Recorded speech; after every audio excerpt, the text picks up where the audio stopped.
प्रेम आपकी जिंदगी में साधारण चीज नहीं है।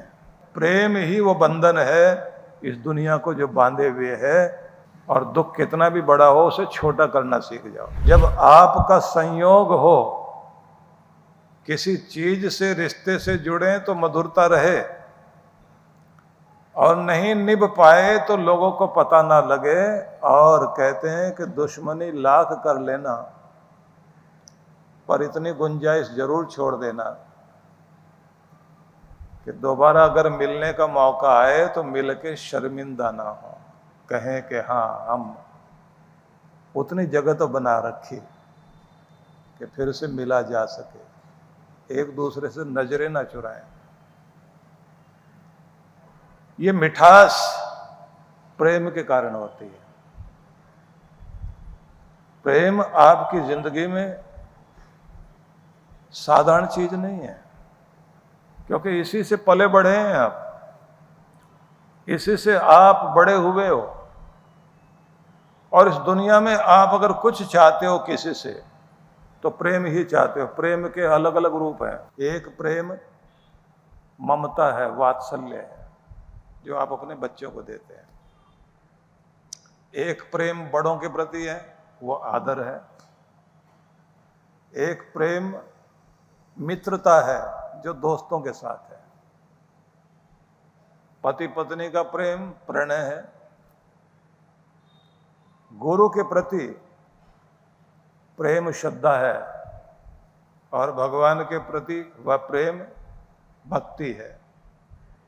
इसी के कारण मिठास आती है। इस प्रेम की मिठास से भगवान को जोड़ सकते हो, इसी से गुरु को जोड़ सकते हो, इसी से आप अपने माता पिता के प्रिय बन सकते हो, और इसी से देवताओं के प्रिय हो सकते हो। इसलिए ये ध्यान रखना, प्रेम ही भक्ति है, श्रद्धा है, प्रेम ही मित्रता है, प्रेम ही आदर है, प्रेम ही वात्सल्य है, प्रेम ही वो बंधन है इस दुनिया को जो बांधे हुए है। दिखाई नहीं देते कौन से धागे से हम बंधे हुए हैं, लेकिन एक ही धागा है जिससे सब कोई बंधे हुए हैं। धागा नहीं दिखाई देता, रिश्ते दिखाई देते हैं, धागे का नाम प्रेम है। बस इसे बनाए रखना। इसलिए जो ये रहीम ने कहा ना कि रहीमन धागा प्रेम का मत तोड़ो चटकाए,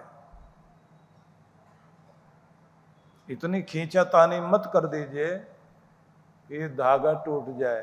टूटे से ना जुड़े, जुड़े तो गांठ पड़ जाए। धागा टूट गया तो जुड़ना मुश्किल है, और अगर जोड़ोगे तो गांठ जरूर बनी रहेगी। तो ये प्रेम बनता कैसे है और टिकता कैसे है? स्वार्थ में टूटता है। मतलबी हो जाए आदमी, सेल्फिश हो जाए, दूसरे को यूज करने की कोशिश करे, तो प्रेम टूट जाएगा। सैक्रिफाइस करो, त्याग अपनाओ, प्रेम बढ़ेगा कुर्बानी से, बलिदान से। राम जी और भरत दोनों खेल रहे हैं, और दोनों भाई आगे हैं और दो भाई पीछे, लक्ष्मण और शत्रुघ्न। अब भरत जी के साथ खेलते हुए राम जी हार जाते हैं, भरत जीतता है। तो राम जी खड़े खड़े मुस्कुराते हैं। भरत दौड़कर आता और कहता, भैया आपने मुझे जानबूझकर जिताया और खुद जानबूझ के हारे हो, ऐसे तो खेल नहीं होता। तो राम जी क्या कहते हैं कि भरत, खुद जीतने में वो मजा नहीं आता, जब तुझे जिताकर और खुद हार के मजा आता है तो तेरा चेहरा देखने लायक होता है उस समय। और अंदर जो कुछ घटता है उसको तुम अनुमान नहीं लगा सकते, अंदाज नहीं लगा सकते। परिवारों में जब व्यक्ति विवाद में जीतने की कोशिश नहीं करता। थोड़ा एक दूसरे के साथ आर्गुमेंट हो जाए ना, एक दूसरे से बोल बोल कर जोर जोर से जीतने की कोशिश नहीं करता, बल्कि कोशिश करता है कि चलो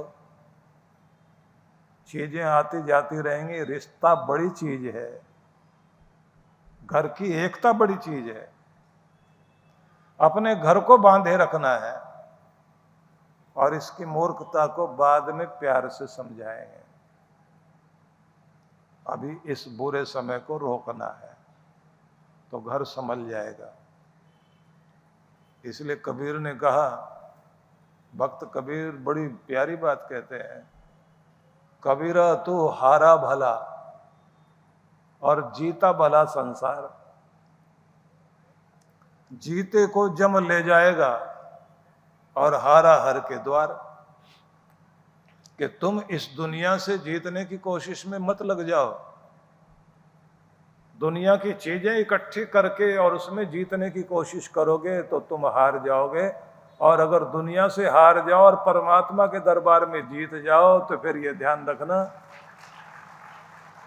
अमरता का पद मिलेगा। हारा हर के द्वार। दुनिया के लोग कहेंगे कि दुनिया के हिसाब से ये कोई बहुत बड़ा पैसा इकट्ठा नहीं कर पाया, लेकिन तुम धर्म को इकट्ठा कर लेना, प्रेम को इकट्ठा कर लेना, भक्ति को इकट्ठा कर लेना। हारा हर के द्वार। लोग कहते हैं कि गरीब है, लगता है कि इसके पास ज्यादा कुछ है नहीं, लेकिन अंदर से माला माल है, तो वो भगवान के दर पर जुड़ा हुआ है। थोड़े समय के लिए दुनिया मजाक उड़ा सकती है, हंस सकते हैं, लेकिन जिसके जीवन का अंत शांति, प्रेम और आनंद वाला है, वो जीता हुआ है। और जो व्यक्ति इकट्ठा करते करते दुनिया की चीजें, सीढ़ियां चढ़ते चढ़ते ही दुनिया से चला गया, किसी भी सीढ़ी पर चढ़ के उसका आनंद नहीं लिया, किसी भी जीवन की ऊंचाई पर चढ़ करके आनंद नहीं लिया, धन्यवाद नहीं किया प्रभु का, तो समझ लीजिए जीना नहीं आया। पहाड़ पर चढ़ते हैं ना आप, तो जैसे ऊंचाई पर चढ़ेंगे तो एक जगह से आप वहां चढ़ के कहते हैं यहां से दृश्य बहुत अच्छे दिखाई दे रहे हैं, फिर कहते हैं इससे आगे और बढ़ के देखते हैं कितने अच्छे दृश्य हैं, कितनी अच्छी सीनरी है, तो फिर थोड़ा और ऊपर चढ़ के देखते हैं, आपको मजा आता है और आप कहते हैं यहां से तो और भी आनंद आ रहा है। लेकिन एक और तरह का आदमी है, वो कहता पहले एक सांस में चोटी पर पहुंच जाऊं, फिर वहां से दृश्य देखूंगा।